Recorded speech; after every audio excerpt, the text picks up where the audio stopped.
అంతే కదండి, మీరు టెస్ట్ చేస్తే కెమిస్ట్రీ ఉంటుంది లోపల. టెస్ట్యూల్లో ఏముంటుందంటే బలానా ఐరన్ ఉంది, ఫాస్ఫరస్ ఉంది, ఇవన్నీ ఉన్నాయి. వాటి లోపలికి వెళ్ళండి మాలిక్యూల్స్ ఉన్నాయి, వాటి లోపలికి వెళ్ళండి ఐటమ్స్ ఉన్నాయి, వాటి లోపలికి వెళ్ళండి ఎలక్ట్రాన్స్ ఉన్నాయి, ఆ లోపలికి వెళ్ళండి ఏముంది? మహా చైతన్యం ఉంది. ఆ చైతన్యం అనగానేమి? అంతర్యామి యొక్క తత్వము. అందుకని నువ్వు ఎవరినైతే భార్య అంటున్నావో ఆవిడ శరీరంలోనూ ఉంది ఆ అంతర్యామి, నీ శరీరంలో ఉంది అదే. అలా అందరి శరీరంలో ఉన్నటువంటిది అంతర్యామి తత్వం ఒకటే కదా ఉంది నిజానికి. అది ఉంటే నువ్వు ఈ భార్య భర్త పిల్లలు అనేటువంటి పేర్లు ఎక్కడున్నాయి? శరీరంలో ఎక్కడే ఉన్నాయా? ఎక్కడున్నాయి? ఆ పిలిచేటువంటి వాడి మనస్సులో మాత్రమే ఉన్నాయి, కానీ అవతల వాడి శరీరంలో కాదు.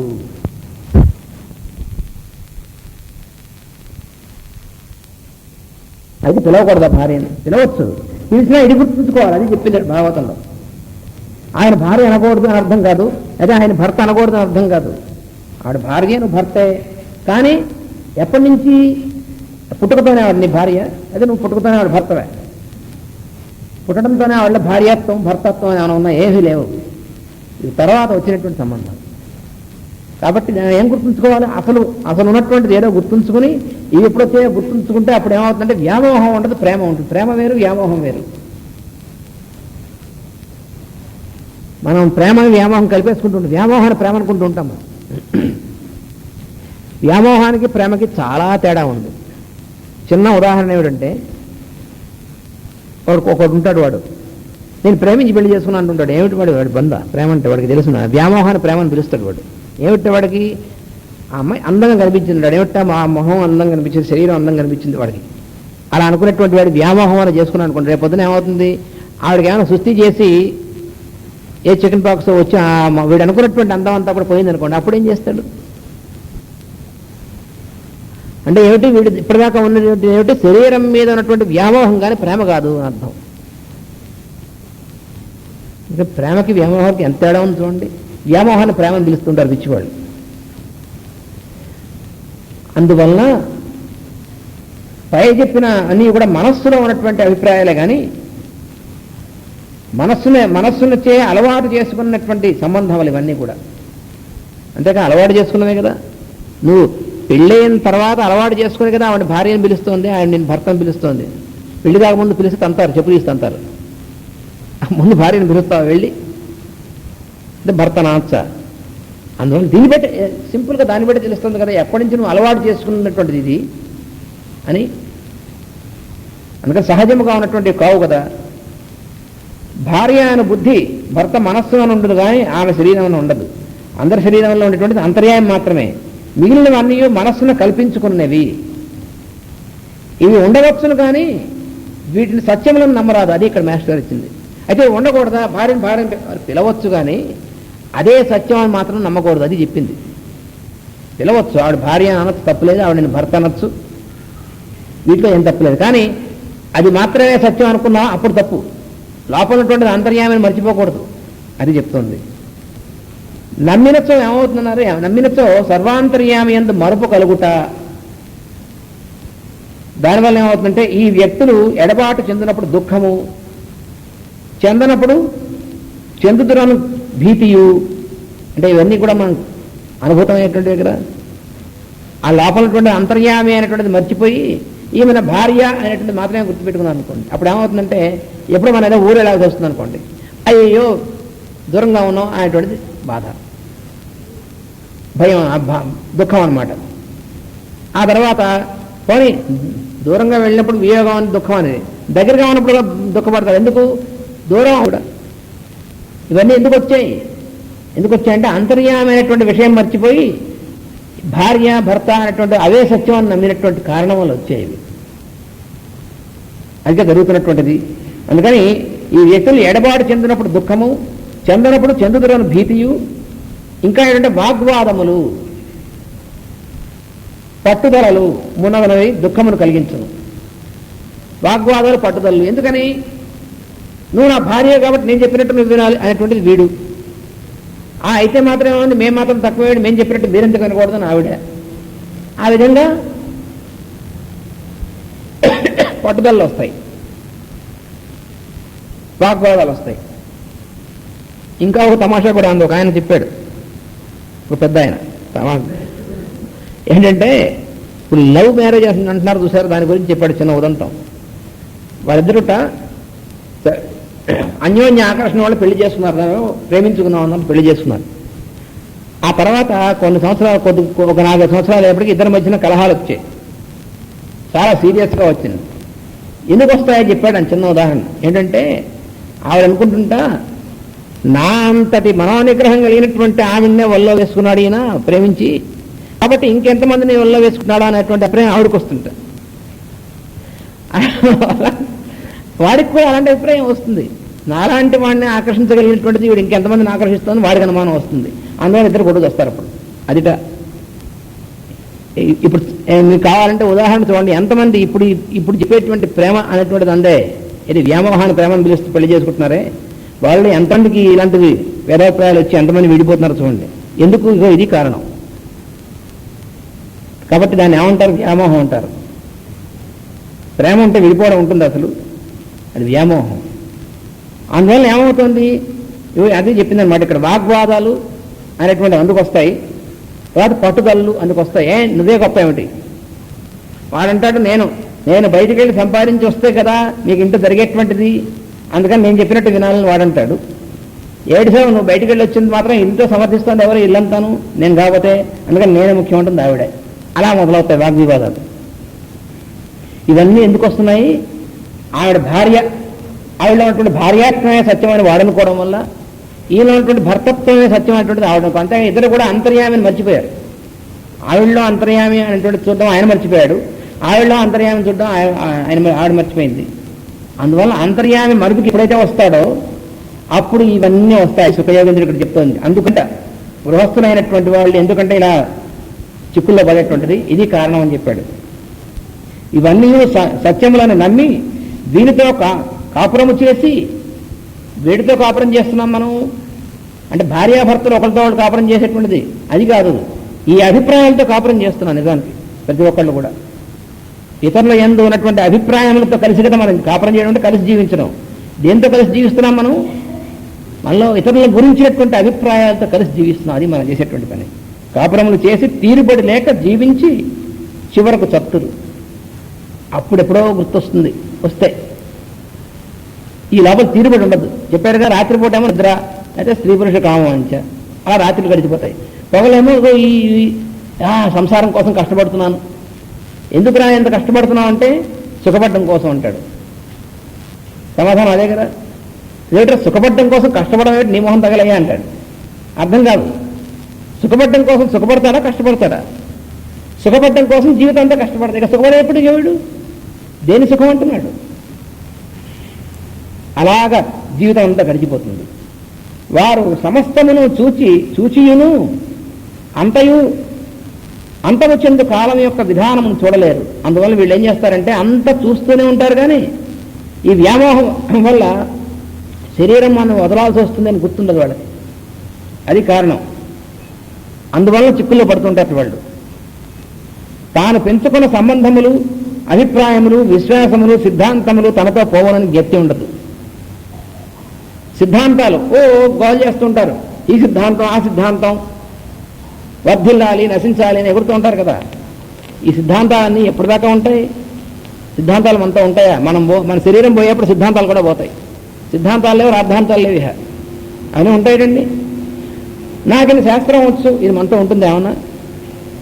నేను పిహెచ్డీ పొందాను అనుకోండి, ఈ పిహెచ్డీ క్యారీ ఫార్వర్డ్ అవుతుందా? వచ్చే జన్మకు వస్తుందా పిహెచ్డీ? అక్కడి నుంచి మళ్ళీ ఆన్లైన్ నేర్చుకోవాల్సింది వచ్చినట్టు ఇదంతా పోయే. అయ్యయ్యో ఎన్ని వేలు ఖర్చు పెట్టాము. ఎండి కోసం 8 లక్షలు ఖర్చు పెట్టామండి. 8 లక్షలు ఖర్చు పెట్టి కోట్లు ఖర్చు పెట్టి నువ్వు పోయేప్పుడు ఆ ఎండి పోతుంది. మళ్ళీ నువ్వు వచ్చే జన్మలో మళ్ళీ ఎండి చూసినా వీల్లేదు, మళ్ళీ నువ్వు జరగాల్సింది మామూలుగానే. అరే ఇవన్నీ ఏమైపోయాయి? ఈ సిద్ధాంతాలు, ఇవన్నీ విశ్వాసాలు ఏమీ ఉండవు, అన్నీ పోవాల్సిందే ఇవన్నీ కూడా అని చెప్తూ ఉంటుంది మనకి. ఆ పోతాయని చెప్తూ ఉంటుంది. అది పోతాయని గుర్తుంటే వాటిని పెద్ద నమ్మి ఉండవు, అంతర్యాన్ని మాత్రమే నమ్ముతాం. అది పోతాయని గుర్తుండదు కాబట్టి మనతో ఉట్టుగట్టు ఊరేతాయని వీటినే పట్టుకుని వేలాడుతూ ఉంటాం. అది ఇక్కడ చెప్పింది సుఖయోగేంద్రుడు. వారు పిచ్చి సన్నాసులారా పోయే వాటిని పట్టుకు వేలాడతారు. అంతర్యాన్ని పట్టుకోండి మీరు. పోకుండా ఎప్పుడూ ఉండేటువంటిది అంతర్యామి, దాన్ని పట్టుకోరు. మనకున్న ఆస్తులు, మనకున్న అంతస్తులు ఇవన్నీ మనతో వస్తాయా? మనం వాడి మోసం చేసి వీడి మోసం చేసి ఇవన్నీ కూడబెట్టి ఇవన్నీ బ్యాంకులో పెట్టి ఎక్కడ ఇవన్నీ ఉంటాయి మనతో? మనం పోయిన తర్వాత మన వాళ్ళకి వస్తే లేకపోతే వాళ్ళకి కూడా కాదు ఇంకెవరికో పోతాయి, ఎవరికి లేకపోతే బ్యాంకు వాళ్ళకి పోతాయి. అసలు ఈ మాత్రం కామన్ సెన్స్ లేదు నీకు. ఇవన్నీ నీతో రావాలంటే తెలియకుండా వీటి కోసం ఊరికే ఎందుకు ఈ టైం వేస్ట్ అంతా అన్నాడు. అది తెలియక తెస్తున్నారన్నాడు సుఖవేంద్రుడు. అందుకని సిద్ధాంతములు తనతో పోవునని వ్యక్తి ఉండదు. కొందరికి తాను పోవుదనని వ్యక్తి ఉండదు, అసలు తనే పోతానని వ్యక్తి ఉండదు చాలా మందికి. ఎందుకంటే భయం. ఎవరితోనే మీరు అన్నారనుకోండి, మీరు పోతారు, చతుర్పక్ష నోర్మి అంటారు. అంటారా అందరా? ఎందుకంటే అమ్మో భయం అనమాట. ఆయన పోరా భయపడిన వాళ్ళు, లేదా అవతల వాడు మీరు పోతారా అనలేదనుకోండి, మీరు ఉంటారు అన్నాడు, ఉంటామా మనం? మీరు అంటే ఏమిటి, మనం పోతామనేటువంటిది ఆలోచించడానికి భయం ప్రతివాడికి. ఎందుకంటే ఎక్కడికి పోతాం అంటే భయం అనమాట. అది కొందరు వ్యక్తి చేసుకున్నట్టు భయపడదురు. అంతమొకట యొక్క విధానం అనగా రెండు విధములు. ఒకటి దేహము అంతమొకట, రెండు మనస్సులు దానితో అల్లుకొన్న భావములు అంతమొకట. ఇందు దేహము అంతమైనప్పుడు పోవునది ఏమీ లేదు, శరీరం పోతే ఏమీ పోదన్నాడు. అదేమిటండి, శరీరం పోతే ఏమి పోదా? ఏమీ పోదు. శరీరం ఇట్లా పోగానే మళ్ళీ శరీరం వస్తుంది అని చెప్పాడు భగవద్గీతలో, మనం చెప్పుకున్నాం. నువ్వు ఇట్లా శరీరం వదిలామంటే మళ్ళీ శరీరంలో మళ్ళీ దూరతో శరీరం వస్తుంది. అందుకని అంతమైనటువంటిది రెండు రకాలు. రెండోది మనస్సులు, అవి కూడా పోతాయి. దానితో ఇల్లు కొన్న భావములు అంతమొకట. మనస్సులు పోవడం అమ్మో అంటే ఇది మనకి తెలుసుకోలేదు, తెలిస్తే మనకు మరీ భయం వేస్తుంది. మనస్సు పోతే ఎట్లాగనే, శరీరం పోతేనే భయం మనకి. మనస్సు పోవడం అంటే ఏమిటి, మనసులో ఉన్న భావాలన్నీ, ఈ ఇల్లు నాదైనటువంటి భావం, ఈమె నా భార్య అయినటువంటి భావం, ఇవన్నీ పోతే ఎట్లా? నువ్వు పోయిన తర్వాత నీకేమైంది? కొంతమంది భయపడిపోతారనమాట. నేను పోతే వీళ్ళందరూ ఏం చేస్తారో, ఏమైపోతుందో. నువ్వు పోయిన తర్వాత వాళ్ళు ఏం చేస్తారు, నువ్వేం చేయగలవు? అసలు ఆ మాత్రం బుద్ధి ఉండదు. నువ్వు నిజంగా పోయావు అనుకో, నువ్వు పోయిన తర్వాత వాళ్ళు నువ్వు కోబెట్టినంతా ఖర్చు పెట్టేశారు పోరా, నువ్వేమైనా చేయగలవు, అడ్డుపడగలవు వాడికి? అది తెలియదు, వాడికి కామన్ సెన్స్ లేదు. నేను పోయిన తర్వాత వీడికి పాడు చేస్తే ఏమవుతుందో, నేను పోయిన తర్వాత నా భార్య ఎట్లా ప్రవర్తిస్తుంది, నువ్వేం చేస్తావు దానికి? అసలు ఆ మాత్రం ఆలోచన లేదనమాట. అది అందుకని మనస్సు పోవడం అంటే అర్థం ఏంటంటే దానిలో అల్లుకున్నటువంటి భావములు అంతమొకట. ఈ దేహములు అంతమైనప్పుడు పోవునది ఏమీ లేదు. మనస్సులు అంతమైనప్పుడు తనది అనుకున్న సర్వస్వము ఆధారము తెరతులుగును కనుక తన సర్వస్వము పోవును అన్నారు. అయ్యి బాబోయ్, సర్వస్వం పోవడం అంటే చాలా కష్టం కాదండి. పోక నువ్వు ఆపేది ఏమీ లేదబ్బాయి అన్నాడు. అదే సుఖయోగేంద్రుడు ఇక్కడ చెప్పింది. తర్వాత ఇంకేం చెప్తారో రేపు చెప్పుకుంటాం. స్వస్తి ప్రజాభ్యః పరిపాలయంతాం న్యాయేన మార్గేణ మహిమహీషా గోబ్రాహ్మణేభ్యః శుభమస్తు నిత్యం. లోకాః సమస్తాః సుఖినో భవంతు. లోకాః సమస్తాః సుఖినో భవంతు.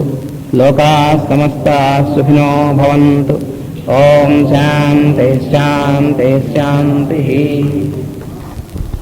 వ్యాసం వసిష్ఠనప్తారం శక్తేః పౌత్రమకల్మషం పరాశరాత్మజం వందే శుకతాతం తపోనిధిం.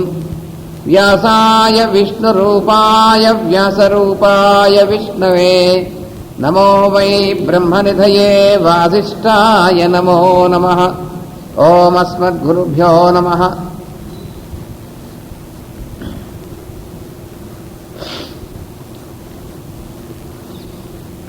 పరీక్షిత్ మహారాజు అడిగినటువంటి ప్రశ్నకి సంసారం అనే దాని స్వరూపాన్ని గురించి వివరిస్తున్నాడు శుకయోగీంద్రుడు. ఆ వివరిస్తున్నటువంటి దాంట్లో నిద్రాసక్తి అనేటువంటి దాన్ని కూడా చెప్పాడు. ఏమిటంటే సంసార జీవులైనటువంటి వాళ్ళు, సామాన్య గృహస్థులు, సంసార జీవులైనటువంటి వాళ్ళు వాళ్ళ యొక్క సమయం పగలు రాత్రి ఎలా ఖర్చు అయిపోతుందో అనేటువంటి దాని గురించి వివరిస్తూ, రాత్రిపూట స్త్రీ పురుష సంబంధమైనటువంటి కామంతో కొంత, మిగతానంతా నిద్రాసక్తితోనూ గడిచిపోతుందన్నాడు. అయితే నిద్రాసక్తి అంటే నిద్రాసక్తి అనగా నిద్రించుట కాదు. మరి నిద్రపోకుండా ఎట్లా అండి? నిద్ర వస్తుంటే నిద్రపోకుండా అలా కూర్చునుంటే అది యోగమా అన్నారు. నిద్రపోకుండా ఉండడం కాదు, నిద్రపోవడం అనేటువంటిది సహజమైనటువంటిది. ఎప్పుడు శరీరానికి నిద్ర అవసరమో అప్పుడు నిద్రపోవడం అనేటువంటిది. అది కాకుండా నిద్ర ఆసక్తి అనేటువంటిది, అంటే నిద్రపోవాలి అనేటువంటి కోరిక ఉందే, అది ఉండకూడదు అన్నాడు. మామూలుగా ఎలా ఉంటుందంటే శరీరానికి నిద్ర కావాల్సినటువంటిది కొంత ఉంటుంది, నిద్రపోతాం. ఆ నిద్రపోయిన తర్వాత మెళకువ వచ్చిన తర్వాత కూడా ఇంకా కొంతసేపు నిద్రపోదాం అనిపిస్తుంది. అది నిద్రాసక్తి అంటే.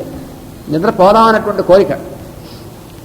మనకి ఏమీ పని లేనట్టు ఉంటుంది. ఒక్కోసారి ఏమీ పని లేదు కాబట్టి పడుకుందాం అనిపిస్తుంది, నిద్రపోదాం అని. ఏమీ పని లేకపోవడం అంటే అర్థం ఏమిటి?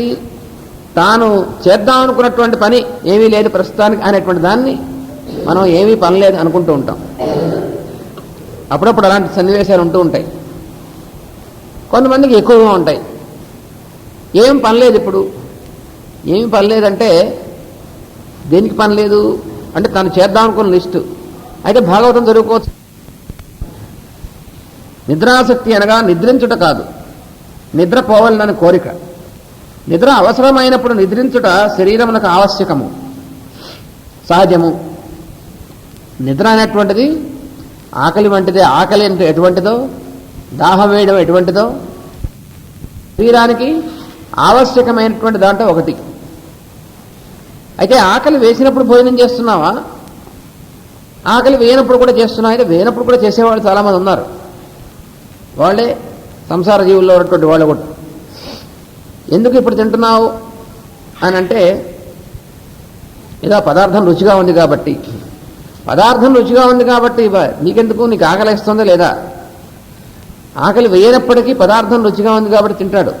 ఆ తినడం వల్ల దాని కర్మఫలం ఏమిటంటే రోగం అనేటువంటిది వస్తుంది. అందువలన ఆకలి దప్పిక అనేటువంటిది ఎటువంటిదో నిద్ర కూడా ఆవశ్యకమైనటువంటిదే. కానీ నిద్రపోవాలని కోరిక కలుగుట అనగా సోమర్తనము. వాడు బద్ధకంగా ఊరికే పడుకుని చూస్తుంటాడు ఆకాశంలో ఒక్కోడు. ఏం చేస్తున్నావు? ఏమీ చేయటం లేదు, ఊరికి పడుకుందాం అందుట వాడికి. అంటే ఎందుకు? అది శరీరానికి కావాల్సిందేనా? శరీరానికి కావాల్సింది కాదు, అది మనసులో ఉన్నటువంటి కోరిక. శరీరానికి కావాల్సింది అయితే శరీరం చెప్తుంది. శరీరానికి అలసటగా ఉందనుకోండి, అప్పుడు శరీరం మనకు తెలియజేస్తుంది అలసటగా ఉంది, విశ్రాంతి అవసరము ఉంది. అప్పుడు విశ్రాంతి తీసుకోవాలి. కానీ శరీరానికి అవసరం లేనప్పుడు కూడా అలా పడుకుని కాళ్ళు దాపి అలాగా చూస్తూ ఉంటాడు. ఏమిటి చేస్తున్నావు అంటే ఆలోచిస్తున్నాడు. ఏమిటి ఆలోచిస్తున్నావు? అదే రోగం అంటే. ఆలోచించడం ఎంత ఎక్కువ ఆలోచిస్తే అంత ఎక్కువ రోగం అని అర్థం. అందుకే మాస్టర్ గారు బాలశిక్షలో రాశారు, ఆలోచించుటే రోగము, ఆచరించుటే యోగము అని. ఆచరణ అనేటువంటిది యోగానికి సంబంధించింది. మనం ఆచరిస్తూ ఉంటే శరీరం సగం ఆరోగ్యంగా ఉంటుంది. ఆలోచిస్తున్నంతసేపు మనస్సు, ఆలోచించడం అంటే ఏమిటి? మనస్సు ఊరికనే పనిచేస్తూ ఉండడం. శరీరం పనిచేయకుండా మనస్సు పనిచేస్తూ ఉంటే ఏమవుతుంది? రోగం వస్తుంది. అది జరిగేటువంటిది. అందువల్ల దానివల్ల జీవితం అంతయో నిష్ప్రయోజనం అయిపోవు. అలాగా శరీరానికి అవసరం లేనప్పుడు కూడా పడుకుందాం, నిద్రపోదాం అనేటువంటి దానివల్ల ఏమవుతుందంటే జీవితంలో ఎక్కువ భాగం అంతా నిష్ప్రయోజకం అయిపోతుంది. కనీసం మనం మామూలుగా లౌకికమైనటువంటి పని కూడా చేయకుండా ఉంటాం కదా. అప్పుడు మరి లౌకికమైనటువంటి పని చేస్తున్నా అది వేరే సంగతి. ఏ పని చేయకుండా మెలకువగా ఉండి ఊరికినే అలా పడుకుని అలా చూస్తూ ఉండడం, లేకపోతే కావాలని పని లేదు కాబట్టి నిద్రపోవడం అనేటువంటిది చాలా జబ్బు లక్షణం. అది సోమరితనం. అది చెప్తున్నాడు అనమాట. తర్వాత కుటుంబం కొరకు శ్రమపడచ్చు అని చెప్పాడు కదా. అదేమిటన్నారు అంటే కుటుంబం కోసం శ్రమపడడం కూడా తప్పేనా అని మనకు అనిపిస్తుంది. కుటుంబ పోషణమునందు ధనంపై గల అభిప్రాయములందు పగళ్ళు గడిచిపోవచ్చున్నవి అన్నాడు కదా సుఖయోగేంద్రుడు. అదేమిటంటే కుటుంబం కొరకు శ్రమపడుట వేరు, కుటుంబం కొరకు శ్రమపడుతున్నా అని అనుకునుట వేరు. ఈ రెండుకి తేడా ఉంది. కుటుంబ పోషణ, భార్య పిల్లల్ని పోషించడం అనేటువంటి దానికోసం తాను కష్టపడి పనిచేయడం అనేటువంటి చేయాలి. అలా చేయడంలో తప్పలేదు. కానీ అలా చేస్తున్నాననేటువంటి అభిప్రాయం తప్పు మనసులో. అదేమిటండి? చేస్తున్నవాడు చేస్తున్నా అనుకోకూడదు. చేస్తున్నాను అని అనుకోవడం అనేటువంటి మానసికమైనటువంటి లక్షణం. అది మానసికమైనటువంటి జబ్బు. దానివల్ల ఏమవుతుందంటే నేను కాబట్టి ఇంత పని చేస్తున్నాను అని, లేకపోతే నేనే చేయకపోతే వీళ్ళందరినీ ఎవరు చూసేవాళ్ళని ఇట్లాంటి అహంకారం అనేటువంటిది వస్తుంది. అందువలన కుటుంబం కొరకు శ్రమపడుతున్నా అని అనుకొనుట వేరు. మొదటి దాని వలన కర్తవ్య నిర్వహణము నా దీక్ష ఏర్పడను. అంటే ఏమిటి? కుటుంబం కొరకు శ్రమపడ్డం అనేటువంటి దాంట్లో కర్తవ్య నిర్వహణమున దీక్ష శ్రద్ధ ఏర్పడను. కుటుంబం కొరకు శ్రమపడుతున్నా అని అనుకోనటం వలన తాను గొప్పవాడనియు కుటుంబంలో వారందరూ తనకు విధేయులై ఉండవలననియు దురహంకారం జనించును. అది వస్తుందన్నమాట. అంటే వీళ్ళందరినీ నేను పోషిస్తున్నాను అనేటువంటి ఆలోచన ఎప్పుడైతే మన మనసులో తిరుగుతూ ఉంటుందో అప్పుడు ఏమవుతుందంటే అహంకారం, దురహంకారం వస్తుంది. వచ్చి నేను కాబట్టి వీళ్ళు పోషిస్తున్నాను, నేనే లేకపోతే వీళ్ళ గతి ఏమైంది, అడుపు తినేవాళ్ళు అంటూ ఉంటారు కొంతమంది. ఒకవాడు అంటూ ఉంటాడు, నేనే లేకపోతే మీరందరూ ఏమై ఉండేవాళ్ళు అని భార్యతో పిల్లలతో అంటూ ఉంటాడు. కానీ వాడికి బుర్ర లేదు, బుద్ధి లేదు. వాడు పుట్టకపోతే ఇంకా వాడికి భర్త ఉండరా? ఈ సన్నాసి పుట్టకపోతే ఇంతకంటే మంచివాడు భర్త దొరికేవాడేమో. అందులో సత్యం కాదేమిటి? అదేమిటి ఎందుకు కాకూడదు అంటే నువ్వు పుట్టకపోతే ఇంకా అసలు ఆవిడ పెళ్లి కాదా అనేటువంటిది. అప్పుడు అలా ఆలోచిస్తే అప్పుడు అహంకారం లేకుండా ఉంటుంది. ఒకడు అంటూ ఉంటాను అన్నమాట భార్య పిల్లలతో, నేనే కనుక లేకపోతే మీ గతి ఏమై ఉండేది, అడుక్కు తినేవాళ్ళు. ఏం అడుక్కు తినరు, ఎందుకంటే హాయిగా ఉండేవాడు ఈ సన్నాస కంటే. అందుకని నేను చేస్తున్నాను అనేటువంటి అహంకారం అది ఉండకూడదు. నేను వీళ్ళందరి కోసం శ్రమ పడుతున్నాను అని అనిపిస్తే ఏమవుతుందంటే నేనే ఇంత కష్టపడుతున్నాను, నేనే పని చేస్తున్నాను, మిగిలిన వాళ్ళు ఎవరు పని చేయట్లేనటువంటి ఒళ్ళు పొగరు వస్తుంది. పని చేయడం అవసరం కానీ పని చేస్తున్నాననే ఆలోచన కాదు ఉండాల్సింది. ఒకడు ఉంటాడు, వాడు పని చేస్తుంటాడు, బాగానే ఉంది. కానీ వాడు ఏం చేస్తాడంటే ఆ పని చేస్తూ ఉండడం పాటు నేను ఇంత పని చేస్తున్నాను అని ఆలోచన వస్తుంది. నేను ఇంత పని చేస్తున్నా ఆలోచన రాగానే మిగతా వాళ్ళు ఏమి చేయటం లేదని వస్తుంది. అది రాగానే నా అంత పని చేసేవాడు ఇంకెవడు లేడని వస్తుంది. నేనే కానీ పని చేయకపోతే ఈ మిగతా వీళ్ళందరూ ఏమైపోయేవాళ్ళు అని వస్తుంది అనమాట. అది కుటుంబంలో అయినా అంతే, సంస్థలో అయినా అంతే, దేంతో అయినా అంతే. అది రాకూడదు. నేను పని చేస్తున్నాను, ఎవరి కోసం చేస్తున్నావు పని? వాళ్ళ కోసం చేస్తున్నావు, అయితే చేయకు. ఇంకోళ్ళ కోసం చేస్తున్నాను అని అనుకుంటే చేయకూడదు. ఆ పని చేయడం వల్ల నేను బాగుపడుతున్నాను అనుకున్నావు, చెయ్యి. అది ఉండవలసింది. నేను సేవ చేస్తున్నాను అంటాడు ఒకడు. ఎందుకు చేస్తున్నావు అంటే వాళ్ళందరి కోసం ఉద్ధరించడం కోసం. వాళ్ళందరికీ ఉద్ధరించడం అయితే సేవ చేయక్కర్లేదు. వాళ్ళకు సేవ చేయడం వల్ల నేను ఉద్ధరింపబడతాను అని నమ్మకం ఉంటే చేయమన్నాడు. అందుకనే మాస్టర్ గారు ఏం చెప్పారంటే సేవ చేస్తున్నాను అనకూడదు, సేవ చేసుకుంటున్నాను అనమన్నారు. అప్పుడు ఒళ్ళు పోరెక్కకుండా ఉంటుందన్నారు. అంటే సేవ ఏమిటండి? సేవ చేసుకోవడానికి సేవ చేయడానికి తేడా ఏమిటన్నారు అంటే సేవ చేసుకుంటున్నాను అంటే అర్థం ఏంటి? వాళ్ళని సేవించడం వల్ల నేను బాగుపడతాననేటువంటి ఉద్దేశంతో చేస్తున్నాను అనేటువంటిది గుర్తుంటుంది. లేదా సేవ చేస్తున్నానంటే వాళ్ళు ఉద్ధరించడం కోసం అని అనిపిస్తుంది. అప్పుడు అహంకారం ఎక్కువ అవుతుంది కొనాలి. ఎప్పటికీ వీళ్ళందరికీ నేను ఎందుకు చేయాలి అనిపిస్తుంది. అలా జీవులందరూ వీళ్ళ కోసం నేను ఎందుకు చేయాలనుకుంటే ఎవరికి ఎవడు ఉండడు, అందరూ నాశనం అయిపోవాల్సిందే. అందువలన విధేయులు అయి ఉండాలనేటువంటి అనిపించడం అనేటువంటి అహంకారం రాకుండా ఉండాలంటే నేను పని చేస్తున్నాను అనేటువంటి ఆలోచన ఉండకూడదు. అది ఫలింపకపోగా అసహనము, కోపతాపములు ఎక్కువైపోయి జీవితము దుర్భరమగును.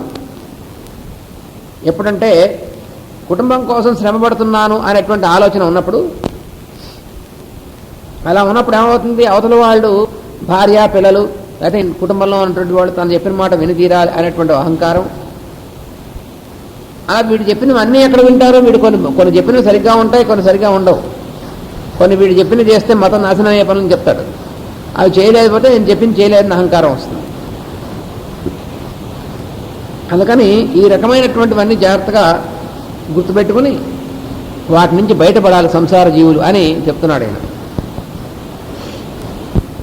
అప్పుడు ఇంకా ఏమంటున్నాడంటే కావున సర్వాత్ముండు మహావిభువుడు విష్ణుడు ఈశుడు ఆకర్ణింపన్ సేవింపను వర్ణింపను భావింపను భావ్యుడు అభవభాజికి అధిపా. అప్పుడు చెప్తున్నాడు ఏమిటంటే సంసార బంధం అనేటువంటిది ఎలా ఉంటుందో చెప్పాడు. ఈ సంసార బంధం తొలగి బయటపడాలంటే ఏం చేయాలో చెప్తున్నాడు ఇప్పుడు. కనుక జీవుడు పై చెప్పిన సంసార బంధముల నుండి విమోచనం చెందిన ఉపాయం ఎరుగవలెను. దానికై సర్వాత్ముడు మహావిభవము కలవాడు సర్వమునకు అధిపతికి విష్ణుమూర్తిని గూర్చి వినవలను, వారిని సేంపవలను, వర్ణింపవలను, భావింపవలను. ఇది చేయవలసింది. అలా చేస్తే సంసారం అనేటువంటి బంధం లేకుండా ఉంటుంది. విష్ణువు అనగా సర్వమునందు వ్యాపించి ఉన్నవాడు అని అర్థం. ఎందుకంటే విషు వ్యాప్తవు అని విషు అనేటువంటి ధాతువుకి వ్యాపించుట అని అర్థం సంస్కృతంలో. అందుకని విష్ణువు అంటే వ్యాపించు స్వభావము కలవాడు అని అర్థం ఆయనకి. సర్వాత్ముడు అనగా సమస్తమునందు తానుగానున్నవాడు, సమస్త జీవులందు ఆత్మగా తానే ఉన్నటువంటి వాడు, అందువల్ల సర్వాత్ముడు అంటారు ఆయన. బంధువులు మున్నగు వారిని చూచుతున్నప్పుడు బాంధవ్యము వానితో సంబంధమును భావింపక వాని యందున్న అంతర్యామినే భావింపవలెను. ఇది ఇక్కడ సాధన అని చెప్పినటువంటిది. వీళ్ళు మన చుట్టాలు, వీళ్ళు మన స్నేహితులు అలా చూస్తున్నప్పుడు వాళ్ళలో ఉన్నటువంటి అంతర్యామిని చూసేటువంటి సాధన చేయాలి. కానీ వీళ్ళు మన చుట్టాలు, మన వర్గం వారు, వీళ్ళ బంధువులు, వీళ్ళు స్నేహితులు అలా చూస్తే ఏమవుతుందంటే భేదభావం అనేటువంటిది ఏర్పడుతుంది. వీళ్ళు మన బంధువులు, వీళ్ళు మన చుట్టాలు, వీళ్ళు కావాల్సిన వాళ్ళు అంటే మిగతా వాళ్ళకి కావాల్సిన వాళ్ళు కాదు అనేటువంటి భేదభావం అక్కడే వస్తుంది. అలా కాకుండా వాళ్ళలో ఉన్నటువంటిది ఎవరు, నాలో ఉన్నటువంటిది ఎవరో వాళ్ళలో ఉన్నటువంటిది కూడా అదే. నాలో నేను అనబడేటువంటిది ఎవరు, ఆ నేనే వాళ్ళలో ఉన్నటువంటిది. అంటే అంతర్యామి స్వరూపులుగా వాళ్ళని చూసేటువంటి సాధన చేయాలి. అందువల్ల వాళ్ళందరినీ కూడా వాని యందు ఉన్న అంతర్యామినే భావింపవలెను. ఈశ్వరుడు అనగా అధిపతి. ప్రతి శరీరమునందును నేను అను ప్రజ్ఞ ఆ శరీరమునకు అధిపతిగా వర్తించును. ప్రతి జీవి యందు కూడా నేను అనేటువంటి ప్రజ్ఞ శరీరంలో ఉన్నటువంటి మొత్తానికి అధిపతిగా ఉన్నటువంటి వాడు. ఈ ప్రజ్ఞ ప్రతి అణువునందును కూడా అంతర్లీనమై ఉండును కనుక ఒక్కొక్క దాని యందు ఒక్కొక్క ప్రజ్ఞా కేంద్రముగా నుండును. ఈ నేననేటువంటిది మొత్తం శరీరం అంతటికీ కూడా నేననేటువంటి ప్రజ్ఞా కేంద్రం ఉంటూ, అలాగే ప్రతి అణువులోనూ కూడా అణువుకు ఒక కేంద్రం ఉంటుంది. పరమాణువును చూసినట్టయితే ఆ పరమాణువుకి ఒక కేంద్రం ఒకటి ఉంటుంది. ఆ కేంద్రం అనేటువంటిది కూడా నేను అనేటువంటి ప్రజ్ఞే. అందుకని ప్రతి పరమాణువులోనూ కూడా నేనుగా అనేటువంటి ప్రజ్ఞగా పనిచేస్తూ ఉంటాడు. జీవుల ఆకారములు, నామములు, రూపములు వేర్వేరుగను మొత్తముగను ఆధిపత్యము వహించి ఉండును కనుక ఈశుడు అనబడును. ఈశుడు అంటే ఆధిపత్యం కలిగినటువంటి వాడు అని అర్థం. ఈశిత్వం అంటే ఆధిపత్యం కలిగి ఉండుట అని, అంటే కంట్రోల్ అని అర్థం. ఆ కంట్రోల్ అనేటువంటిది ఆయన చేతిలో ఉంటుంది మొత్తం అన్నిటి మీద. అందువల్ల ఆయన ఈశుడు అంటారు. ఆయన వానిని భావించినప్పుడు జీవుని యందు ఈశ్వరుడు ఉండుటయే గాక ఒకే ఈశ్వరుని యందు సకల జీవుల ఆకారములు, నామములు, రూపములు మన భావనను బట్టి తోచుచూ లీనమగుచుండును. ఇది ఇందులో చేయవలసినటువంటి సాధన. అంటే ఆయన ఈశ్వరుడు అనేటువంటి దాన్ని మనం వీళ్ళందరి యందు ఉన్నట్టుగా ధ్యానం చేస్తే అప్పుడు ఈ అన్ని ఆకారాల్లో ఉన్నటువంటిది ఒకే ఈశ్వరుడు అనేటువంటి ధ్యానం మనకు అందుతుంది.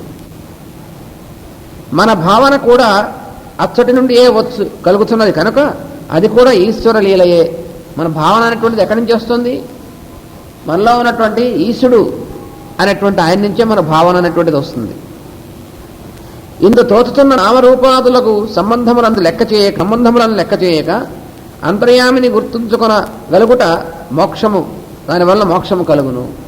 అందుకని మోక్షం అనేటువంటిది దానికి అర్థం ఏమిటంటే మనం చూసేటువంటి అందరి జీవుల యొక్క ఆకారాల్లోనూ వాళ్ళ పేర్లలోనూ వాటన్నిటిలో నుంచిను లోపల ఉన్నటువంటి అంతర్యామిని మాత్రమే గుర్తుపెట్టుకుని మనం వాళ్ళతో వ్యవహరిస్తున్నప్పుడు అప్పుడు ఉన్నటువంటి స్థితిని మోక్షం అంటారు. అంటే మోక్షం అంటే శరీరం వదిలేసి ఎక్కడికో వెళ్ళేటువంటిది కాదు. మోక్షం అంటే చనిపోయినటువంటి వాడు మోక్షం వచ్చింది అనుకుంటారు కొంతమంది. శరీరం వదిలేస్తే అదే మోక్షం అని. శరీరం వదిలేయడం మాత్రం మోక్షం కాదు. శరీరం వదిలేయడం మాత్రమే మోక్షం అయితే దానికోసం సాధెందుకు? మనం సాధన చేసినా చేయకపోయినా శరీరం వదలడం తప్పదు అని. అందువల్ల మోక్షం అంటే అది కాదు. మనం చూసేటువంటి సర్వజీవుల యందు కూడా అంతర్యామి దర్శనం అనేటువంటిది, ఆ అంతర్యామి యొక్క భావన, అంతర్యామి యొక్క అనుభూతి అనేటువంటిది నిలిచి మనం వారితో ప్రవర్తించేటువంటిది కూడా అంతర్యామిత్వంతోనే ప్రవర్తించాలి. అంటే అదేమిటి? మరి భార్యతో భర్తగా ప్రవర్తించద్దా అన్నాడు. భార్యతో నువ్వు భర్తగా ప్రవర్తించవచ్చు, కానీ భార్యలో ఉన్నటువంటి అంతర్యామిని మర్చిపోకూడదు. అప్పుడు ఏమవుతుంది? ఆమె యందు నీకు ఉన్నటువంటి బాధ్యత ఏమిటో ఆ విధంగా ప్రవర్తిస్తావు. కానీ ఆమె నాకు బానిసను అయితే నాకంటే తక్కువదను ఇట్లాంటివి ఉండవు. అలాగే భార్యాభర్తలు కానీ ఇంక ఏ సంబంధాలైనా సరే అవతల ఉన్నటువంటి జీవులతో ఉన్నటువంటి అంతర్యామిని చూసేటువంటి సాధన చేయాలి. అప్పుడు మనకి సమస్త జీవుల యందు ఒకే ప్రజ్ఞ మనకి భాషిస్తూ ఉంటుంది. మనలో ఉన్నటువంటిదే వాళ్ళలో దానివల్ల ఏం కలుగుతుందంటే ఆ సాధన వల్ల వాళ్ళందరిలో ఉన్నటువంటిది నేనే అనేటువంటి భావన కలుగుతుంది. ఎందుకని నేను అనేటువంటిదే అందరిలో ఉన్నటువంటిది. అందువల్ల నాలో నేను అనేటువంటిది ఎలా ఉందో ఈ నేనే ఇందరి రూపంలో ఉంది అనేటువంటి భావన కలిగినప్పుడు అప్పుడు వచ్చేటువంటి అద్భుతమైనటువంటిది ఏమిటంటే వాళ్ళందరిలోనూ తాను ఉంటాడు. అది విష్ణుత్వం. అంటే అటువంటి వాడికి విష్ణుత్వం అనేటువంటి స్థితి కలుగుతుంది. విష్ణువు ఎలా అయితే సమస్తం యందు వ్యాపించి ఉన్నాడని చెప్పుకుంటున్నామో అలా అందరి యందు తాను వ్యాపిస్తాడు. ఆ వ్యాపించడం వల్ల వాళ్ళందరి రూపాలు కూడా నావే అనేటువంటిది కలుగుతుంది. అటువంటి స్థితి రావాలి. విష్ణువుని వినవలని అనగా మరి వినడం ఏమిటి అన్నారు. విష్ణువుని చూడాలన్నారు, బాగానే ఉంది, భావన చేయడం బాగానే ఉంది, కానీ విష్ణువుని వినడం అంటే ఎట్లా వింటారు? ఆయన ఏమన్నా మాట్లాడతారా? ఎలాగండి అన్నారు. విష్ణువుని వినవలని అనగా ఎవడేది పలికినను ఆ పలుకులు యందు అంతర్యామిని మాత్రమే వినవలను. అది వినాల్సింది. అదేమిటండి? ఎవరైనా తిడతాడనుకోండి, తిడితే అది కూడా అంతర్యామిని వినడమా? తిట్టినప్పుడు కూడా అవతల వాడు తిడుతున్నాడు అనుకోండి, తిట్టనివ్వండి. తిట్టినప్పటికీ అవతల వాళ్ళు అటువంటి అంతర్యామిని మాత్రమే భావన చేయడం అనేటువంటి సాధన చేస్తే అప్పుడు అవతల వాడు తిట్టడం అనేటువంటిది కూడా ఉండదు. వాడు తిట్టలేడు. అవతల వాడు మిమ్మల్ని ద్వేషిస్తున్నాడు, వాడు ద్వేషిస్తున్నాడు అనేటువంటి భావన నువ్వు చేస్తే అప్పుడు వాడు తప్పకుండా ద్వేషిస్తాడు. ఇంకాస్త వాడు ద్వేషించాడు అనేటువంటిది నీకు అనవసరం. నువ్వు వాళ్ళు అన్నటువంటి అంతర్యామిని భావన చేయి, అప్పుడు ఇక వాడు ద్వేషించలేడు. ఆ పలుకుల యందు అంతర్యామిని మాత్రమే వినవలను. అది సాధన చేయవలసింది. సేవించడం అనగా విష్ణువుని సేవించడం ఎలాగన్నారు? విష్ణువు మనకు కనబడతాయి కదండి ఆయన సేవించేది. మనకు ఆయన డైరెక్ట్గా కనబడ్డు కదా, ఎలా సేవిస్తారు? యజమానులు అధికారులు మున్నగు వారిని సేవించుతున్నప్పుడు వాని యందు అంతర్యామినే సేవించి తమ కర్తవ్యం నిర్వహించుతుండవలను. అంటే అర్థం ఏమిటి? మనం ఎక్కడైనా పని చేస్తున్నాం అనుకోండి, పని చేస్తుంటే మనం సాధారణంగా ఏం చేస్తాము? వాడు పని చేయించుకునేటువంటి వాడు, జీతం ఇచ్చేటువంటి వాడు, మనం పని చేస్తున్నాం అనేటువంటి భావన ఉంటుంది. దానివల్ల ఆ జీతం కోసం తప్పనిసరిగా చేస్తున్నట్టుగా భావించేస్తుంటారు. అలా కాకుండా ఎవరి దగ్గర అయితే మనం చేస్తున్నామో ఆ చేస్తున్నటువంటి వాళ్ళలో ఉన్నటువంటి విష్ణువు అనేటువంటి భావనతో చేసామనుకోండి, మనం ఆ విష్ణు భావనతో చేసినప్పుడు ఏమవుతుందంటే అప్పుడు మనకి అవతల ఉన్నటువంటి యజమాని రూపంలోనో వాడి రూపంలో ఉన్నటువంటి వాళ్ళలో మన యందు కూడా అటువంటి భావన కలిగి తీరుతుంది. మనలో ఆ భావన కలిగినప్పుడే అవతల నుంచి ఆ భావన అనేటువంటిది వస్తుంది. అది ఇందులో ఉన్నటువంటి సాధన. అందుకని తమ కర్తవ్యం అనేటువంటిది నిర్వహిస్తూ అంతర్యామినే సేవిస్తుంది. ఎవరిని నువ్వు సేవిస్తున్నావు అంటే నేను ఎవరినో ఒక బాసుని సేవిస్తున్నాను అనుకుంటాడు వాడు. అలా అనుకుంటూ ఉంటే వాడు బాసుగానే వ్యవహరిస్తాడు, నువ్వు బానిసగానే వ్యవహరిస్తావు. మీకు ఉన్నటువంటి సంబంధం అలాగే ఉంటుంది. అట్లా కాకుండా ఆ రూపంలో ఉన్నటువంటి అంతర్యామి రూపంలో ఉన్నటువంటి విష్ణువుని సేవిస్తున్నాను అనుకున్నావా, అప్పుడు అంతా మారిపోతుంది. తర్వాత విష్ణువుని వర్ణించడం అంటే ఏమిటి అన్నారు. వర్ణించడం అనగా ఇతరుల గుణములను గురించి చెప్పుకున్నట యందు వారిలో అంతర్యామిని గుర్తుంచుకొని చెప్పుకునవలను. అది విష్ణువుని వర్ణించడం అంటే. విష్ణువుని వర్ణించడం అంటే వైకుంఠంలో 4 చేతులతో ఉన్నాడు ఆయన, పాము మీద పడుకుని ఉన్నాడు, ఇది కాదు. అది ఎలాగో ఉంటుంది. కానీ నువ్వు నిత్య జీవితంలో విష్ణువుని వర్ణించడం అంటే ఎలాగా అంటే ఇతర జీవుల యొక్క మంచి గుణాల గురించి చెప్పుకుంటూ వాళ్ళలో ఉన్నటువంటి అంతర్యామిని గుర్తుంచుకున్నట్లయితే అప్పుడు విష్ణువుని వర్ణించడం అవుతుంది. అది మనం మామూలుగా ఏం చెప్పుకుంటూ ఉంటాం అంటే అవతల వాళ్ళలో ఉన్నటువంటి చెడు గుణాలను చెప్పుకుంటూ ఉంటాం. ఎక్కువగా అలవాటైనటువంటిది ఏమిటంటే ఇతరుల్లో ఉన్నటువంటి దోషాలు ఏమిటి, లోపాలు ఏమిటి, చెడు గుణాలు ఏమిటి, అవి చెప్పుకుంటూ ఉంటాం. అవి కాదు చెప్పుకోవాల్సింది, అవి నీకు అనవసరం. వాళ్ళలో ఉన్నటువంటి మంచి గుణాలను కీర్తించు. మంచి గుణాలు ఉంటాయిగా, లేకుండా ఉంటారా ఎవరన్నా? కనీసం 1-2 అయినా మంచి గుణాలు ఉంటాయి, ఎవరు ఎంత హీనమైనా. ఆ మంచి గుణాన్ని నువ్వు కీర్తించు. చెడు గుణాలు నీకెందుకు? చెడు గుణాలు నీకు లేవా? అంటే అసలు పూర్తిగా చెడు గుణాలు లేకుండా మంచి గుణాలు మాత్రమే ఉన్నటువంటి వాడు నువ్వు కాదు కదా. అలాంటి వాడివి నువ్వే. అలాంటి వాడివి కానప్పుడు అవతల వాళ్ళు ఉన్నటువంటి చెడు గుణాలు నీకెందుకు? అందుకని అవతల వాళ్ళు ఉన్నటువంటి చెడు గుణాలని భావించడం మానేసి అవతల వాళ్ళలో ఉన్నటువంటి సద్గుణాలు ఏమున్నాయో ఆ సద్గుణాలని స్తుతించు, ఆ సద్గుణాలను ఎప్పుడు చూస్తూ ఉండు, వాడిని భావించు, భావిస్తూ అందులో ఉన్నటువంటి విష్ణువుని దర్శించు, అప్పుడు విష్ణువుని వర్ణించడం అనేటువంటిది సాధ్యమవుతుంది అన్నాడు. ఇతరుల గుణముల నుంచి చెప్పుకున్నట్టు ఎందు వారిలో అంతర్యామిని గుర్తుంచుకుని చెప్పుకునేవాళ్ళు. అప్పుడు దోషములను లక్ష్యము చేయ గుణములను మాత్రమే గ్రహించడం జరుగును. అప్పుడు వాళ్ళలో ఉన్నటువంటి దోషాలు అనేటువంటివి నీ మనసులోకి రావు, నీ ఊహలోకి. వాళ్ళలో ఉన్నటువంటి గుణాలు మాత్రమే వస్తాయి. అలా ఎప్పుడైతే నువ్వు సాధన చేశావో అప్పుడు నీకు శత్రువులే ఉండరు అసలు. ఎందుకనంటే నువ్వు అవతలవాడు నన్ను ద్వేషిస్తున్నాడు, ద్వేషించనే నీకు అనవసరం. అవతలవాడు నేనంటే ఇష్టం లేకుండా ఉన్నాడు, ఉండనే నీకు అనవసరం. నువ్వేం చేస్తున్నావు? నీ భావన వాడిని మంచిగా భావించడం అనేటువంటి నీకు సంబంధించింది కానీ వాడికి సంబంధించింది కాదు. ఇక్కడ చాలా జాగ్రత్తగా తెలుసుకోవాలి. మనం అనుకుంటామంటే అవతలవాడు దుష్టుడు, అవతలవాడు చెడు గుణాలు ఉన్నాయి అని మనం భావిస్తున్నాం అనుకోండి. దానివల్ల ఏం జరుగుతుందో తెలుసునా? అవతల వాళ్ళు ఎలాగో ఉండాల్సిన గుణాలు ఎలాగో ఉన్నాయి, దాన్ని నువ్వు కొత్తగా ఏం తీసుకురాలేదు, కొత్తగా తీసేయలేదు. కానీ అవతల వాళ్ళలో ఉన్నటువంటి చెడు గుణాన్ని భావించడం వల్ల నీలో దుర్గుణాలు వస్తాయి. అప్పుడు నువ్వు దుష్టుడు అవుతావు. ఎందుకని? అవతల వాళ్ళలో చెడు గుణాలు ఉన్నాయని భావిస్తూ వాడి మీద కోపం వస్తుంది కదా, వాడి మీద ద్వేషం వస్తుంది కదా, వాడి మీద పొగ వస్తుంది కదా. అందుకని కోపం, ద్వేషం, పగ అంటే దుర్గుణాలా మంచి గుణాలా? కాబట్టి నీలో ఏ గుణాలు వచ్చాయి అలా భావించడం వల్ల దుర్గుణాలే వచ్చాయి. అందుకని నువ్వు దుష్టుడిగా అయ్యావు కదా మరి ఇప్పుడు. అందువలన అవతల వాళ్ళలో ఉన్నటువంటి దుర్గుణాల గురించి అనవసరం నీకు. వాళ్ళలో ఉన్నటువంటి మంచి గుణాలు భావించావా అప్పుడు నీలో మంచి గుణాలు వస్తాయి. అందుకని ఆ భావించేటువంటి సాధన వల్ల నీకు ప్రయోజనం కానీ వాడికేం ప్రయోజనం లేదు అవతల వాడికి. అందుకని అవతల వాడిని ఉద్ధరించడం కోసం కాదు నువ్వు సాధన చేయాల్సింది. నువ్వు చేసేటువంటి సాధన నిన్ను నువ్వు ఉద్ధరించుకోవడం కోసం అని గుర్తుంచుకోవాలి అన్నాడు. దోషములు మన సంబంధమున పుట్టును, గుణములు దైవభావనకు తోచును. అది ఇక్కడ వివరణలో. దోషాలు అనేటువంటి దేనివల్ల పుడతాయంటే వాడికి మనకి ఉన్నటువంటి సంబంధం మన మనసులో అనుకుంటాం. వాడు మనకంటే ఎక్కువ, మనకంటే తక్కువ, ఇలాంటి మన మనసులో వచ్చేటువంటి వాటి వల్ల దోషాలు పుడతాయి. గుణాలు అనేటువంటివి దేనివల్ల పుడతాయంటే దైవభావన వల్ల పుడతాయి. గుణములు అనేటువంటి మంచి గుణాలు అనేటువంటివన్నీ కూడా దైవభావన వల్ల కలిగేటువంటివి. దోషాలు అనేటువంటివి మన మనస్సులో కలిగేటువంటి భావన వల్ల కలిగేటువంటివి.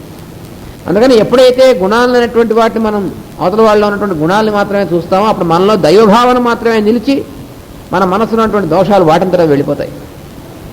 ఇది ఒక్కటే తప్ప ఇంకో సాధన కాదు. అంటే ఇది ఏదో చెప్తున్నారులే అనిపిస్తుంది. ఈ సుఖయోగంతుడు చెప్తున్నటువంటిది మామూలుగా అర్థం మన మనసుకి. ఎందుకంటే మనకి ఏమనిపిస్తుంది? అవతలవాడు మన ద్వేషిస్తుంటే మనం ఎందుకు కోరుకోవాలి? ఇదిగా మనకు అనిపించేది. మన అసమర్థుడు అనుకుంటాడేమో అవతలవాడు. వాడు అనుకుంటే నీకే నువ్వు అసమర్థుడు కాదుగా, నువ్వు అవునో కాదో నీకు తెలుసా తెలియదా? వాడు ఎవడో అన్నట్ట, వాళ్ళందరూ నన్ను నపుంసకుడు అనుకుంటున్నారు అనుకుంటే నువ్వు కాదుగా, కానప్పుడు నీకెందుకు బాధ?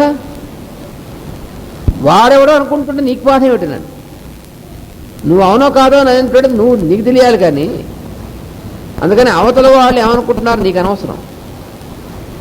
నువ్వు నీ కోసం నువ్వు సాధన చేయాలి, కానీ అవతల వాళ్ళ కోసం నీకు నువ్వెవడు సాధన చేయడానికి? వాడు సాధన వాడు చేసుకోవాలి. అందుకని ఇంకోని ఉద్ధరించడం కోసం కాదురా అబ్బాయి, నువ్వు బాగుండాలి, మంచిగా ఉండాల్సింది నిన్ను నువ్వు ఉద్ధరించుకోవడం కోసమే అని చెప్పాడు. తర్వాత విష్ణువుని భావించడం అంటే ఏమిటి అన్నారు. భావించడం అనగా ధ్యానించుట. భావించడం అంటే ధ్యానించడమే.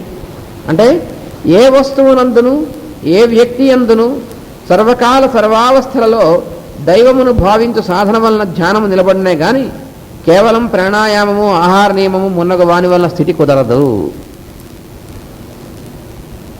అంటే కొంతమంది ఏం చేస్తారంటే ప్రాణాయామం చేస్తున్నాను, ఉపవాసం చేస్తున్నాను, కటిక ఉపవాసం, ఏమీ లాభం లేదు. ఉపవాసం చేసి ఎవరిని సాధించేది నువ్వు? ఉపవాసం చేసి నీ ఇంద్రియాలని శరీరాన్ని ఎండింపజేసుకోవడం తప్ప ఉపవాసం. కొంతమంది ఏం చేస్తారంటే భగవంతుని దేవుణ్ణి భయపెడతారు. నేను పచ్చి మంచినీళ్ళు తీసుకుని ఉపవాసం చేస్తున్నాను జాగ్రత్త అని చెప్పి దేవుడు భయపెడతాడా? శనివారం నాడు వెంకటేశ్వర స్వామిని భయపెట్టి, గురువారం నాడు సాయిబాబాని భయపెట్టి, శుక్రవారం నాడు లక్ష్మీ అమ్మవారిని భయపెట్టి, ఇలాగా ఒక్కొక్క రోజు ఒక్కొక్కరిని భయపెడుతూ ఉంటారు. అంటే ఉపవాసం చేసి. అసలు ఉపవాసం అనే మాటకు అర్థం తెలుసా అని? ఉపవాసం అంటే అర్థం అంటే ఉప అంటే దగ్గరగా, వాసం అంటే ఉండుట. ఉపవసించుట అంటే అర్థం ఏంటి? దగ్గరగా ఉండడం అని అర్థం. అంటే అర్థం ఏమిటి? లోపల నేను తాను అనేటువంటి అంతర్యామికి దగ్గరగా ఉండేటువంటి సాధనని ఉపవాసం అంటారు. అందుకని మనం భోజనం చేయడం మానేస్తే ఆయన భయపడి మనకు వరాలు ఇస్తాడా? మన భోజనం చేయడం మానేమని చెప్పాడు ఆయన? చెప్పలేదే. మన శరీరానికి ఏది ఎంత అవసరమో ఆహారం తీసుకోవడం మనం చూసుకోవాలి, దాన్ని ఏమీ ఆయన వద్దంటు. తీసుకునేటువంటి ఆహారం సాత్వికంగా ఉండేటువంటిది, ఆరోగ్యకరమైనది అనేటువంటి తీసుకోవాలి. అది శరీరానికి ఎంత కావాలో అంతగా మితంగా తీసుకోవాలి, అపరిమితంగా తీసుకోకూడదు. ఇవన్నీ మన ఆరోగ్య శాస్త్ర నియమాలు. అంతేగాని ఉపవాసం అని వంకబెట్టి కటిక ఉపవాసం చేస్తాను నేను, అసలు 24 గంటల పాటు ఏమి తీసుకో, అప్పుడప్పుడు అలా చేయడం మంచిదే. నీ ఒంట్లో ఉన్నటువంటి కొవ్వు కరుగుతుంది కాస్త. అంతేగాని భగవంతుడు భయపెట్టాలని మాత్రం కాదు. ఏదో అలాంటి వాడు చాతుర్మాసం చేసి ఆహార నియమాలు పెట్టుకున్నాడు, మంచిదే నాకు. ఎందుకంటే కాస్త శరీరం తేలిక పడుతుంది, కాస్త అనవసరమైనటువంటి బలుపు ఏది ఉందో ఆ బలుపు తగ్గుతుంది, ఒళ్ళు బలిసింది ఉంటుందా ఆ బలుపు తగ్గుతుంది, కాస్త బాగుంటుంది, అది మంచిదే. కానీ ఇది పెట్టి భగవంతుని భయపెట్టడం కోసం మాత్రం లాభం, వాడు భయపడ్డు. అందుకని కేవల ప్రాణాయామము, ఆహార నియమములు మున్నగు వాణి అంటే ఏమిటి? ఆహార నియమాలు మాత్రమే చేసి మిగతాదంతా చేయకుండా, అంటే నేను ఉపవాసం మాత్రం చేస్తాను, లేకపోతే మౌనంగా మాత్రం ఉంటాను, మిగతా మాత్రం వాళ్ళ గురించి వీళ్ళ గురించి చెడ్డగా మాట్లాడుతుంటారు, చెడ్డగా ఆలోచిస్తుంటారు. ఇవన్నీ ఎందుకు? మిగతా వాళ్ళని గురించినటువంటి దురభిప్రాయాలు, వాళ్ళ గురించి చెడ్డగా మాట్లాడడం, వాళ్ళు లేకుండా ఉన్నప్పుడు ఇవన్నీ నువ్వు చేస్తున్నప్పుడు నువ్వు ఉపవాసం చేసినా ఒకటే, ప్రాణాయామం చేసినా ఒకటే, ఏం చేసినా ఒకటే, ఇవన్నీ పనికొచ్చేవి కావు. దానివల్ల ఏమీ ఉపయోగం లేదు. అందుకని సుఖయోగేంద్రుడు ఏం చెప్తున్నాడంటే, ధ్యానం అనేటువంటి దేనివల్ల నిలబడుతుందో చెప్తున్నాడు. ఏ వస్తువు యందును ఏ వ్యక్తి యందును సర్వకాల సర్వావస్థలలో దైవమును భావించు సాధన వల్ల ధ్యానం నిలబడును. కానీ ఇది లేకుండా కేవలం ప్రాణాయామము, ఆహార నియమము మున్నగు వాని వల్ల స్థితి కుదరదు. ఇది ఉంటుంటే వీటి పనికొస్తాయి. కనుకనే భాగవత మార్గమునందు ఇట్లు సృష్టి యందు అంతర్యామిని భావించి సాధనయే చెప్పబడినది. అందువల్ల భాగవత మార్గం అనేటువంటిది అన్నిటికంటే కూడా తేలిక అయినటువంటిదే కాకుండా అది మాత్రమే మనకు సాధన ఇచ్చేటువంటి మార్గం, స్థితి నిలబడేటువంటి మార్గం అది. తర్వాత ఇంకా ఏమంటున్నాడంటే, జనులకెల్ల శుభము సాంఖ్యయోగము, దాని వలన ధర్మనిష్ట వలన అయిన అంతకాలమందు హరిచింత సేయుట, పుట్టువులకు ఫలము భూవరేంద్ర. ఇంకా చెప్తున్నాడు పరీక్షితుకి, సాంఖ్యయోగమును సాధన మార్గము జనులకు శుభమునిచ్చునన్నాడు. దానివలన ధర్మనిష్ట కలుగును, దానివలన అంత్యకాలమున హరిచింతన చేయుట కలుగును. ఇది ఏ జన్మ సాఫల్యము. అంత్యకాలం అంటే శరీరం వదిలేటువంటి సమయం వచ్చినప్పుడు, అప్పుడు కూడా భగవంతుని శరీరం వదిలేటువంటి క్షణాల్లో భగవంతుని స్మరించగలిగేటువంటిది ఎవరికి వస్తుందంటే, ఎవరైతే ఈ సాంఖ్యయోగం అనేటువంటి తెలుసుకుని దాన్ని ఆచరిస్తారో వాళ్ళకు కుదురుతుంది. అది ఏమిటో ఇప్పుడు చెప్తున్నారు. సాంఖ్యయోగం అనగా సాంఖ్యముతో యోగమను విద్య సమన్వయించుట. ఈ అర్థం చాలామంది పండితులు చెప్పలేకపోయారు. ఇక్కడ మాస్టర్ గారు ఇచ్చినటువంటి వివరణలో కనిపిస్తుంది మనకి. చాలామంది సాంఖ్యయోగం అంటే సాంఖ్యం అనేటువంటి యోగం అని చెప్తారు, అంటే చెప్పలేరు, చిక్కులో పడిపోతారు. సాంఖ్యం అనేటువంటి యోగం అని చెప్పి అది వేరే యోగ మార్గం, మామూలుగా ఈ యోగ మార్గం వేరే, ఆ యోగ మార్గం వేరని రకరకాల యోగ మార్గాలు ఉన్నట్టుగా చెప్తూ ఉంటారు పండితులైనటువంటి వాళ్ళు. అందుకని మీ యోగం వేరు, నా యోగం వేరు. అసలు అక్కడ చిన్న తమాషా ఉంది. యోగం అనేటువంటి మాటకు అర్థం ఏంటంటే కలయిక అని అర్థం. కలిసి ఉండేటువంటి దాన్ని యోగం అంటారు. యోగం అంటే అర్థం ఏంటండి? సంయోగం, వియోగం, మనం అర్థాలు పదాలు. సంయోగం అంటే దగ్గరికి కలిసి ఉండడం, వియోగం అంటే దూరంగా విడిపోవడం. అందుకని యోగం అనేటువంటి మాటకు అర్థం ఏమిటి? సింథసిస్ అని అర్థం. యోగం అంటే సమన్వయం అని అర్థం. ఆ సమన్వయమైనటువంటి అర్థాన్ని పట్టుకుని మీ యోగం వేరు, నా యోగం వేరంటే అసలు దాంట్లో అర్థం ఉందా? యోగం అంటేనే సమన్వయం అనేటువంటి అర్థం ఉంటే మీ యోగం, నా యోగం అనేటువంటిది ఎలా ఉంటుందంటే, మా ఊళ్ళో 10 యూనియన్స్ ఉన్నాయన్నట్టుగా ఉంటుంది. మా కంపెనీలో 10 యూనియన్స్ ఉన్నాయంటూ ఉంటారు. అంటే యూనిటీ లేదని అర్థం. 10 యూనియన్స్ ఉంటాయి. యూనియన్ అనేటువంటి మనకు అర్థం ఏంటి? కలిసి ఉండడం అని అర్థం కదా యూనియన్ అంటే. 10 యూనియన్స్ ఉన్నాయంటే అర్థం ఏంటి? 10 కలిసి ఉండేటువంటిది ఉన్నాయంటే అసలు కలిసి ఉండలేదని అర్థం. కానీ మనం వాడుతూ ఉంటాం. మా కంపెనీలో నుండి ఇన్ని యూనియన్స్ ఉన్నాయని అంటుంటారు. ఆ యూనియన్ ఈ యూనియన్ పేర్లు పెట్టి, అంటే అన్ని యూనియన్స్ ఉన్నాయంటే అక్కడ ఎవరికి కలిసి లేరు అని అర్థం. యూనిటీ అనేటువంటిది లేదు. అలాగే నా యోగం వేరు, మీ యోగం వేరు, మీరు ఇంకో యోగం చేస్తున్నారు, నేను ఇంకో యోగం చేస్తున్నా అంటే వాడికి యోగం అంటే తెలియదు అని అర్థం. బొత్తిగా ఏబీసీడీలు రావని అర్థం వాడికి యోగం. అందుకని పండితులైనటువంటి వాళ్ళు చాలామంది సాంఖ్యయోగం అంటే అది వేరే యోగం కింద చెప్తుంటారు. భగవద్గీతలో కూడా అంతే. భగవద్గీతలో 2వ అధ్యాయాన్ని సాంఖ్యయోగం అని పేరు పెట్టి, ఈ సాంఖ్యయోగం వేరు, కర్మయోగం వేరు, భక్తి యోగం వేరు, జ్ఞానయోగం వేరు అనేటువంటిది అన్నీ కలిసి ఒకటే అని యోగం. యోగం అంటే అన్ని అన్నిటి యొక్క కలయిక అనేటువంటిది భగవానుడు చెప్తే, ఆయన చెప్పిన దానికి కూడా మనం పెరార్థాలు తీసి ఆ వేరు ఇది వేరు ఇది వేరు అని చెప్తున్నాం. అందుకని ఇక్కడ మాస్టర్ గారు ఇచ్చారు. సాంఖ్యయోగం అంటే అర్థం ఏంటి? సాంఖ్యముతో యోగం అనేటువంటిది. సాంఖ్యయోగం అనగా సాంఖ్యముతో యోగమును సమన్వయించుట. సాంఖ్యం అనగా వ్యక్తికి అతీతమైన సంపూర్ణ జ్ఞానము, అది సాంఖ్యం అంటే.